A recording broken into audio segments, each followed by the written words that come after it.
To start off today, we're going to be using these toner stamp refill pads. There's 4 to a pack, and as you see here. Now, the good thing about these is that you get 4. The bad thing about this pack is that there are no lids to these. So what I'm suggesting to you, and what I have done with them, is I have actually taken these and put these inside of a plastic bag when I'm finished with them, so that I can keep them moist and keep them separate from other things once I create my own ink pads. So that's how I store mine. I'm not so concerned about not having a lid there. So you're going to need several sheets of glossy paper. You're going to need a black ink pad. You're going to need re-inkers, and it doesn't matter what the brand is, just dye-based re-inkers. And you're going to need a brayer. Right now, we're only going to be doing 1 set of colors. So I'm going to be using 3. I'm going to be using, in my thing, Catherine Pooler Something Borrowed. I'm just going to be putting several dots of this on here. And then I think I'll put the yellow in the center.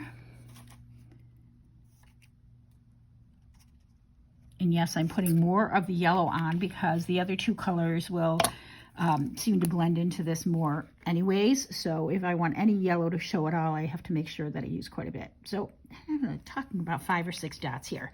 And the first time I did this, I used my fingers and I smushed it around, and then I found out I really don't need to do that. I'm going to let the brayer do all the work. So you need a piece of high gloss or glossy cardstock. So I'm going to lay that down on top of a paper towel. Take my brayer and just brayer this through. Okay, so I want to be careful, especially in the beginning, that I don't mix the colors up too much in the beginning. And of course, the color intensity on these will come more so on the first cards than the rest. So you start off the edge and you just brayer it on. Okay, so same thing. I'm just going to go over it again until I get the color or the look I want. I want more green down here. So we're just creating our own Kaleidocolor ink pad, basically. So that's the blue and green. Isn't that pretty? Very pretty. And I'm just going to make a bunch of these.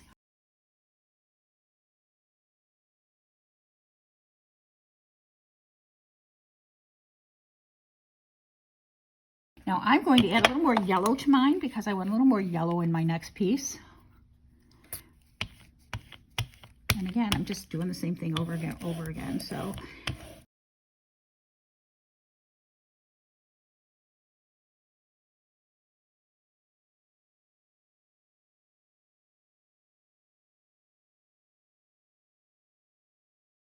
okay, so now we're going to make a little bit of a Joseph's coat look. So I am taking the piece that I did here, and it's only been sitting for a minute or 2, but it's really quite dry. And I'm going to be taking this stencil from Colorful Life Designs called Tall Flowers, and just taping that down right on my background.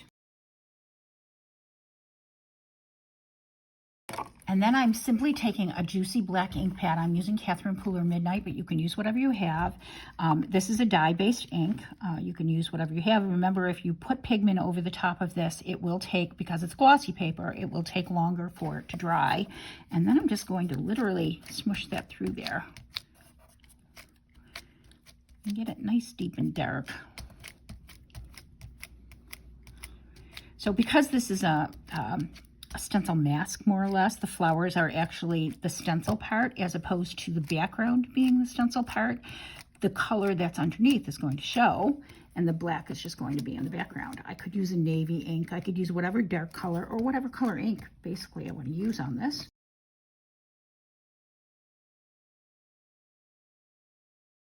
So as soon as you're done making that, you want to pull your stencil off and look at the bright sunniness of that. Is that not just totally fun?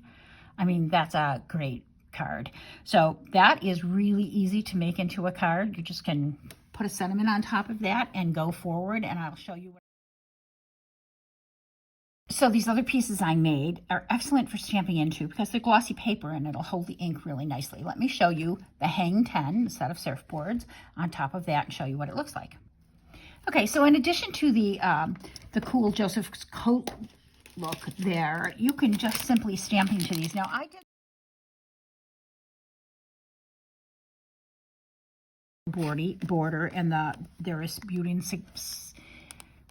the hippie flower border, and there is beauty and simplicity. I did it with that one, and that's what this one turned out like. I just think that's so pretty. These colors are so soothing. I love blues and greens together. And then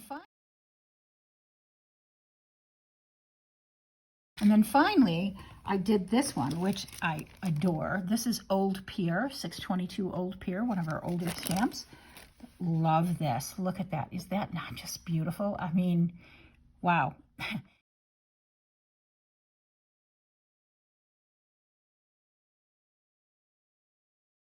Before I log off, I want to show you some of the ones that I made with other colors because I think they're just so pretty. Look at that. Look at how easily and beautifully that stamps. And I want to show you one more. I just want to show you this Joseph's Coat card that I completed before. So that is our tutorial today. I hope you enjoyed our tutorial and will consider subscribing to the Technique Junkies channel. Thank you for watching. Bye now. I hope you enjoyed our tutorial today.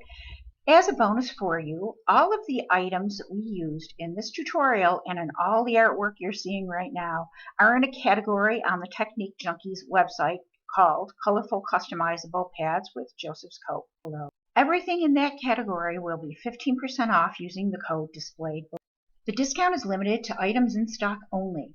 Some quantities are very limited. Thank you for watching today. See you next time.